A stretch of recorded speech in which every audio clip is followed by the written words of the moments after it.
안녕하세요, 염영숙입니다. 윤석열 전 검찰총장을 지지하시는 분들이 이런 오해들을 많이 하고 계세요. 2030이 윤석열을 싫어한다. 그렇지 않습니다. 제가 아는 윤석열은 사랑받기 위해 태어난 사람이에요. 작정을 했어, 아주 그냥 깨물어 달라고. 자, 지금부터 평행 세계에 존재하는 또 다른 윤석열의 행보를 알아봅시다. 국민의힘 전격 입당, 중도표를 의식해서 당 바깥에서 한동안 머무를 것이라는 예상과는 달리 국민의힘에 전격적으로 입당했습니다. 일각에서는 윤석열 후보가 나이가 어린 이준석 후보를 패싱할 수도 있지 않느냐, 이런 우려들도 있었으나 윤석열 후보는 이준석 당대표와 김기현 원내대표에게 미리 입당 일자를 상의하고 그 약속을 정확히 지켰습니다. 최고위 회의가 길어져서 윤석열 후보는 밖에서 대기할 수밖에 없었는데요. 하지만 시종일관 밝은 표정으로 이준석 대표를 기다렸다고 합니다. 윤석열 후보자의 배우자 그리고 장모의 비리 의혹이 논란이 되고 있습니다. 이에 윤석열 후보가 직접 입장을 밝혔는데요. 자신은 아내가 과거에 뭘 했든 지금 아내를 너무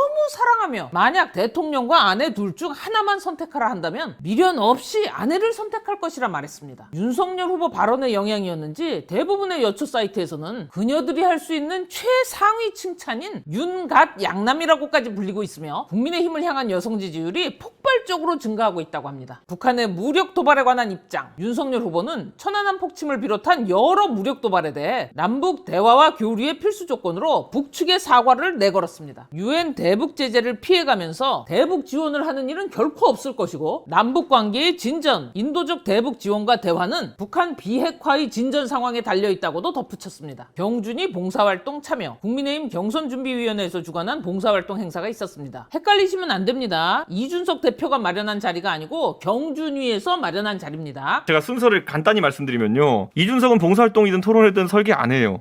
근데 경준이가 군소 후보들의 약간 요청을 받아가지고 행사를 만들었어요. 띄울 기회를. 근데 거기다 대놓고 특정 캠프가 야 어디 대표가 오라가라냐, 대표가 무슨 사진 찍히려고 한다 이래가지고 공격을 해요. 그러니까 경준이가 열받았어요. 우리가 무슨 대표의 수하 조직이냐, 우리는 열심히 해보려고 하는 건데 후보가 왜 공격하냐 그래가지고 후보들과 경준이 간의 갈등이었는데 후보 진영도 아차 이거 이준석이 한 게 아니었네, 안 시점부터는 대응을 못하니까 그냥 에라 모르겠다 하던 대로 이준석 때리자 이래가지고 그때부터 그 토론회 없애라를 저한테 얘기해요. 이준석은 봉사활동이든 토론회든 설계 안 해요. 이 행사에 참석한 윤석열 후보는 대선 후보가 불참하면 당이나 당대표를 무시하는 것처럼 보이는 그림이 그려질 수 있다. 그래서는 안 된다. 우리가 정권 교체를 하려면 당대표 중심으로 나아가야 한다. 라는 말과 함께 봉사활동에 최선을 다해 참여했습니다. 이준석 대표가 마련한 행사가 아님에도 불구하고 당대표와 협력해서 대선에 임하겠다는 결의를 엿볼 수 있었습니다. 토론회 참석. 오늘 국민의힘 대선 후보자 토론회가 열렸습니다. 윤석열 후보를 필두로 대선 후보들의 열띤 토론이 있었습니다. 단연 윤석열 후보가 돋보였는데요. 사회, 경제, 정치 모든 영역에서 예상을 뛰어넘는 식견을 보여주면서 시종일관 홍준표, 유승민 등 타 후보들을 압도했습니다. 특히 말문이 막혀 당황하는 홍준표 의원의 모션이 화제가 되고 있습니다. 마치 히든 캐릭터 셀렉트 커맨드 넣는 모습과 같았다는 평입니다. 이 외에도 윤석열 후보의 식견을 볼 수 있는 어록들이 연일 국민들을 열광하게 하고 있는데요. 후쿠시마 원전 폐수 방류에 대해서 일본의 저런 행위는 범지구적 범죄 행위나 마찬가지며 이건 굉장히 심각한 문제라고 강하게 비판을 했습니다. 원전 폐수에 대해서 다른 의견을 낸 타 후보의 발언에 대해서도 윤석열 후보는 강하게 유감을 표했습니다. 또한 윤석열 후보는 국민 모두가 건강한 식품을 먹을 수 있는 국가를 만들겠다는 주장을 하기도 했습니다. 성별 갈등 문제, 현재 악화되고 있는 성별 간 갈등에 대해서도 입장을 밝혔습니다. 굉장히 강한 어조로 일가를 했는데요. 건강한 페미니즘 같은 건 없다. 페미니즘을 단호히 배격하겠다. 페미는 여성의 대표가 아니다. 그건 그들의 주장일 뿐이고 페미는 정상적인 여성들을 선동해서 사회의 분란만을 조장하는 특정 세력일 뿐 이들의 주장은 일고의 가치도 없다. 내가 대통령이 된다면 정상적인 여성과 페미들을 분리하는 작업을 할 것이다. 트위터나 여초 사이트에서 나온 사례가 아닌 현실 세계에서 차별이 존재한다면 가장 강력한 조치를 발동해서 시정하겠다. 자, 여기까지 이 세계의 윤석열의 모습을 보셨습니다. 그럼 이제 우리가 살고 있는 현실 세계 속 대한민국 대선 후보 윤석열의 현재 모습을 보자고요. 지금 윤석열 후보와 홍준표 후보가 1위 자리를 두고 맹렬히 다투고 있죠. 이 두 사람을 비교해 봅시다. 먼저 노동개혁, 전교조와 강성귀족 노조 횡포에 대해서 단호한 조치, 해고의 자유 없음, 노동가치 인정 토대 마련, 동일 보상, 교육정책, 정시입시, 고시부활, 의전원 로스쿨 폐지, 유년부터 노년까지 책임지는 교육, 부동산 및 땅값 문제, 고밀도 개발, 쿼터 아파트로 집값 안정, 공수표 안 돼, 포퓰리즘 안 돼, 85제곱미터 이하 주택을 원가로 공급. 공수표 돼? 포퓰리즘 돼. 2030에 대한 인식, 말 그대로 젊은 사람들이라고 인식, 언론을 흔드는 종북 빨갱이, 좌파 대깨문, 가짜 2030, 그리고 한줌, SNS를 이용한 청년과의 소통, 오픈 카카오톡 채널, 홍카콜라 TV, 청년 토크쇼 등 쌍방향 소통, 샵 MZ세대, 토리스타그램, 민지야 부탁해, 경제정책, 자유시장 경제, 선진국형 경제 시스템, 시장의 생리를 외면한 정부 개입은 없다. 복지정책, 최고의 복지는 일자리 창출, 코로나로 인한 빈곤과의 전쟁, 사형제도, 찬성! 유영철, 강호순 같은 흉악법만, 반대, 사형제는 두테르테식 접근이다. 후쿠시마 원전 이슈, 방사능 유출 있다, 위험하다, 방사능 유출 없다, 안전하다. 대북 관련 이슈, 전술핵 배치, 체제 경쟁 후 흡수 통일, 미국 몰래라도 도와줘야 되고 천안함 사과 없어도 첨단 산업 기반을 건설해줘야 한다. 젠더 이슈, 젠더? 필요 없고 휴머니즘이 우선, 여성가족부는 보건복지부가 흡수, 건강한 페미니즘,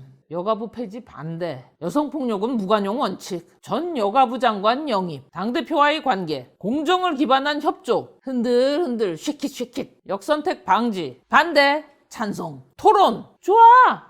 싫어. 이세계 윤석열하고 현실 윤석열하고 많이 다르죠? 바로 저거예요. 바로 저게 2030이 윤석열을 외면하고 홍준표를 지지하는 이유란 말입니다. 본인 책임을 자꾸 2030에게 돌리려고 하지 마세요. 그 사람들이요. 불과 한 달 전까지만 해도 윤석열 후보에게 기대를 하고 응원을 하던 사람들이었어요. 근데 그 사람들이 윤석열 후보가 공약을 내고 입장을 낼 때마다 실망을 하고 돌아선다는 거는요. 그럼 그 공약과 입장이 잘못됐다라는 거예요. 그 사람들이 가짜 2030 빨갱이 대깨문이라서가 아니라 그러면 뭐 잘못 돌아가고 있는 걸 인지했으면 그걸 고쳐야 되는 게 맞는 거 아닙니까? 그건 안 하고 야 2030이 날 외면한다. 근데 이준석이는 2030한테 지지를 받네? 여러분 윤석열과 이준석은 한 몸이에요. 윤석열이 망하면 이준석이 망합니다. 이준석이 망하면 윤석열이 망하고요. 내가 마음에 안 들더라도 니들이 이준석을 지지하면 날 찍어야 된다. 협박하시는 거예요 지금 유권자들한테? 지적을 받으면 지적된 부분을 고쳐야지 지금 이게 뭐 하시는 겁니까? 그리고요 이준석 당대표예요. 당대표가 특정 후보하고 한 몸이 되면 되겠습니까? 안 되겠습니까? 유력 후보하고 당대표는 한 몸이다? 그럼 다른 후보들은 다 쩔이고 이준석 대표한테 허락 받으셨어요? 한 몸 하자고? 하재요? 아니 아무런 약속도 하지 못하고 내놓은 비전의 내용은 엉망이고 만인에게 스스로를 증명하지도 못하고 측근들만이 날뛰게 만들고 그러곤 이제 와서는 표가 필요하니까 본인들이 너덜너덜하게 만든 당대표하고 한 몸이세요? 이제 와서 오케이 하세요 한 몸. 근데요 이건 윤석열 측의 의견입니까? 아니면 윤석열 후보 본인의 의견입니까? 됐습니다. 뭐 이젠 궁금하지도 않네요. 자, 제 방송을 보시는 여러분들 하나는 꼭 명심해 주세요. 청와대 문패만 바꿔단다고 그게 정권 교체가 아닙니다. 철저하게 원하는 거 요구하시고 약속 받아낸 다음에 표를 찍어줄까 말까 고민하세요. 실컷 고민하고 난 다음에 그때 결정하셔도 늦지 않습니다. 그나저나 콜라에 타바스코 소스가 부어지면 어떤 맛이 날래나?